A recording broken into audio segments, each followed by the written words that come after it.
नमस्कार, आप देख रहे हैं सर्च आउट न्यूज। मैं हूं आपके साथ योगेश गौड़।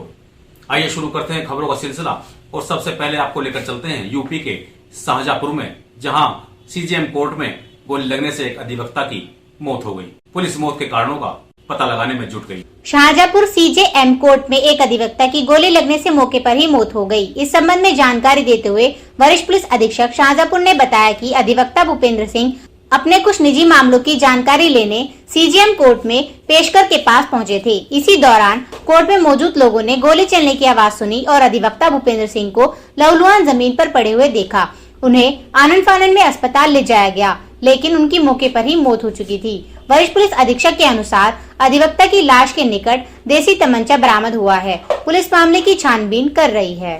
ये सेकंड फ्लोर पे एसीजीएम फर्स्ट का कार्यालय है, चेंबर नहीं कार्यालय है, जहाँ पे और भी एसीजीएम्स के लगे हुए हैं। उसी में एक बाबू के सामने बताया जा रहा खड़े थे और कुछ फाइल के बारे में कुछ जानकारी चाह रहे थे। उसी दौरान बाबू ने कहा कि गोली की आवाज़ सुनी और गिर पड़े।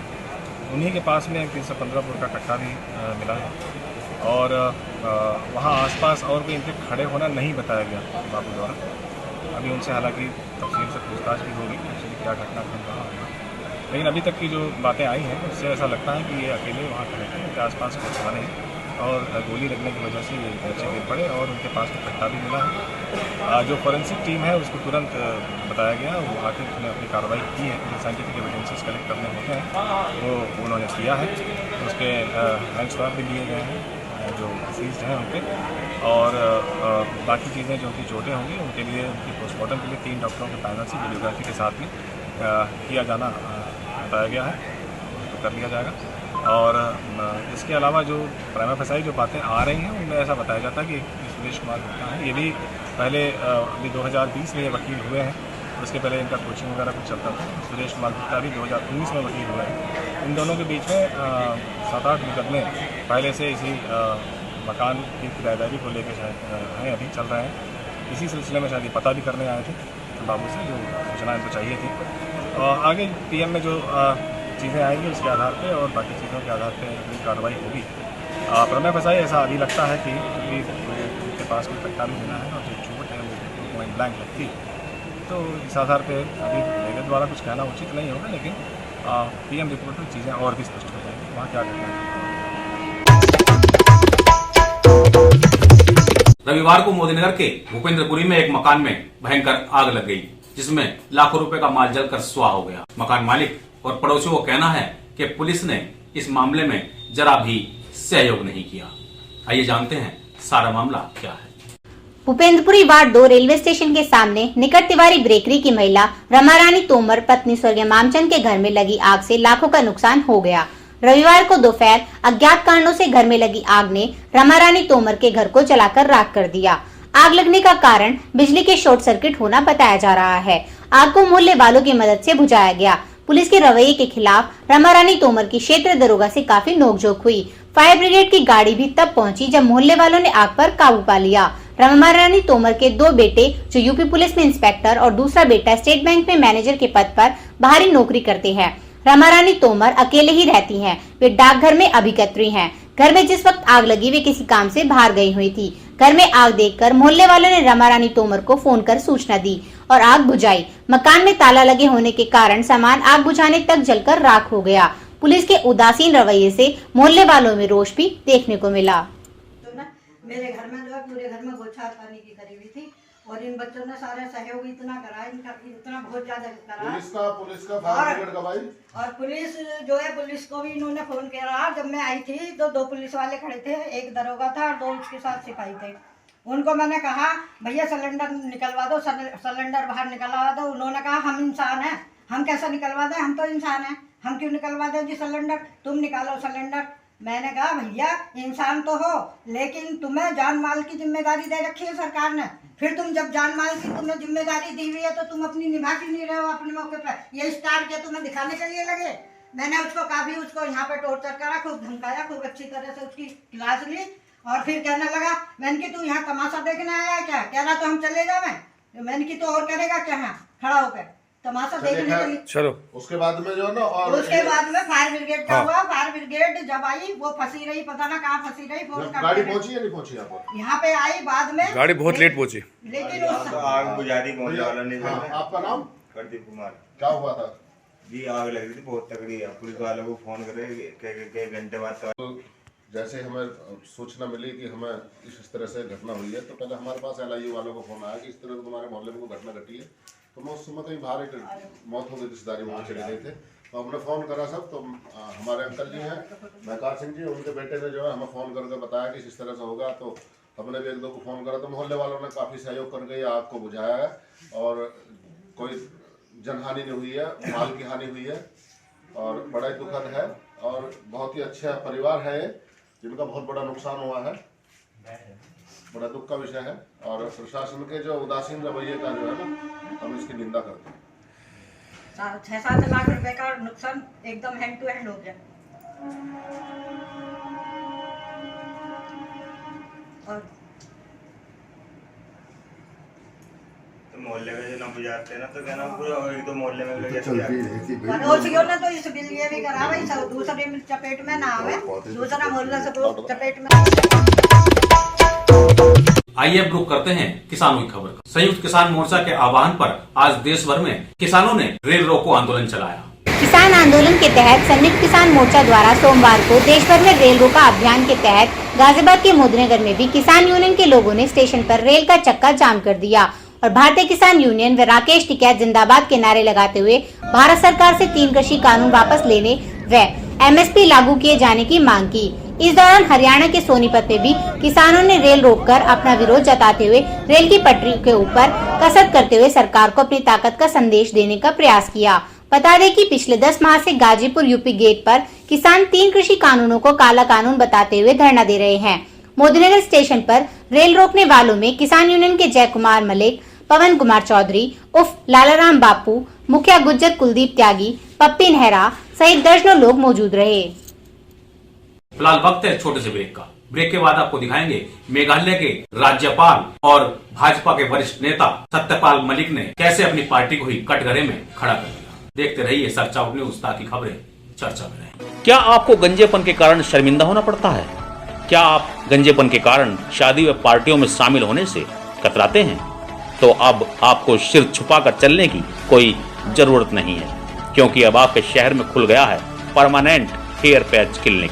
जी हाँ, आइए मनीष हेयर स्टूडियो, जहां बगैर सर्जरी, बगैर किसी साइड इफेक्ट और अमेरिकन स्टाइल द्वारा हेयर पेस्टिंग की विशेष सुविधा है बेहद कम दामों में।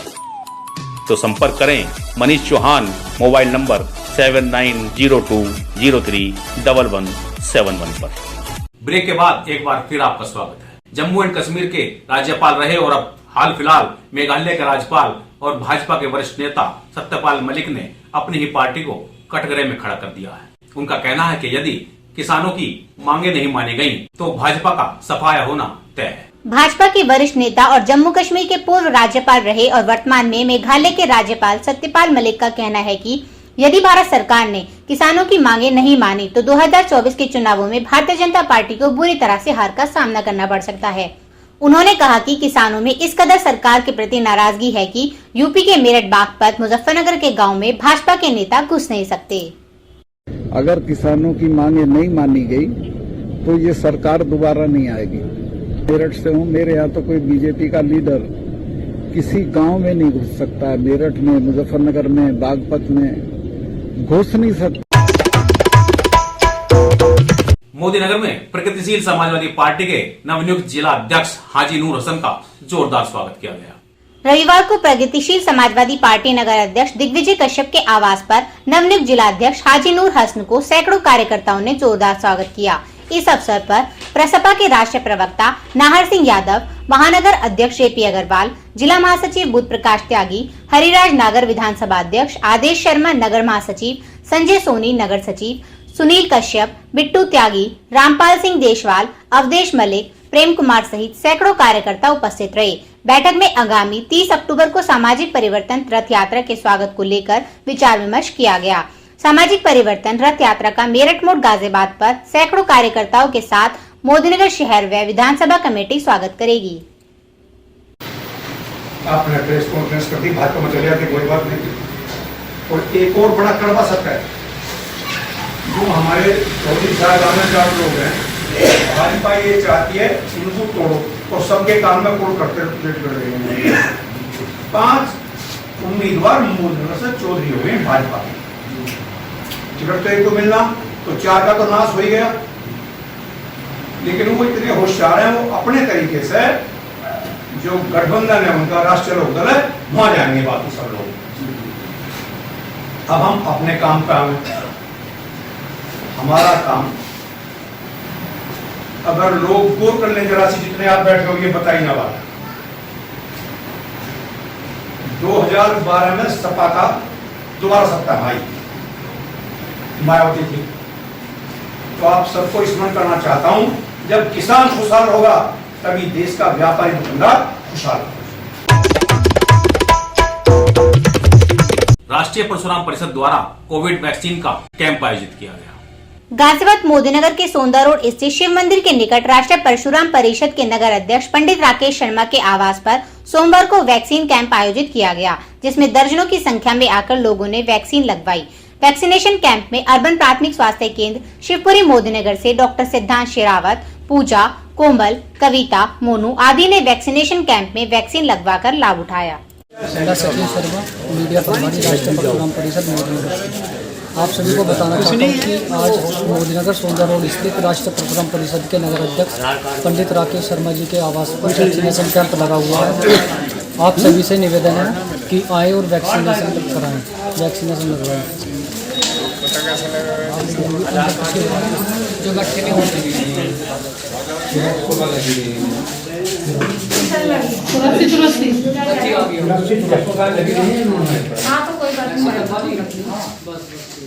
डिसाइड हो गया आंटी।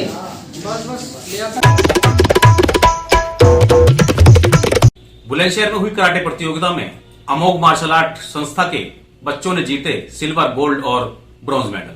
बुलंदशहर कराटे प्रतियोगिता में अमोघ मार्शल आर्ट की बिजनौर ब्रांच के 12 खिलाड़ियों ने हिस्सा लिया, जिसमें थर्मा मार्शल आर्ट बिजनौर के खिलाड़ियों ने शानदार प्रदर्शन करते हुए 2 गोल्ड, 5 सिल्वर और 5 ब्रॉन्ज मेडल जीते। खिलाड़ियों और उनके प्रशिक्षक अवनीश कुमार को अमोघ मार्शल आर्ट के संचालक सेंसेई मुकेश सिद्धार्थ एवं मिशन सुरक्षा परिषद के राष्ट्रीय अध्यक्ष गंगाराम अंबेडकर एवं सभी पदाधिकारियों ने बधाई दी एवं उनके उज्जवल भविष्य का आशीर्वाद दिया। प्रतियोगिता में 7 जिलों से लगभग 300 खिलाड़ियों ने भाग लिया था। रविवार से हो रही झमाझम बारिश ने मौसम के मिजाज को बदल कर रख दिया है, जिससे ठंड की आहट महसूस होने लगी है। रविवार से पश्चिम उत्तर प्रदेश सहित अन्य राज्यों में हो रही लगातार बारिश के चलते मौसम बहुत सुहावना हो गया है। रविवार से शुरू हुई तेज बारिश का सिलसिला सोमवार को भी जारी रहा और रुक रुक कर झमझमा बारिश होती जा रही है। बारिश होने के चलते मौसम में सर्दियों का एहसास बढ़ गया है। बता दें कि मौसम विभाग ने शनिवार को उत्तर प्रदेश, दिल्ली, उत्तराखंड व हिमाचल सहित कई राज्यों में रविवार, सोमवार व मंगलवार को तेज बारिश होने की चेतावनी देते हुए ऑरेंज अलर्ट जारी किया था। आज खबरों में इतना ही। कल आपसे फिर कुछ और नई खबरों के साथ मुलाकात होगी। तब तक के लिए मुझे दीजिए इजाजत और आप देखते रहिए सर्च आउट न्यूज।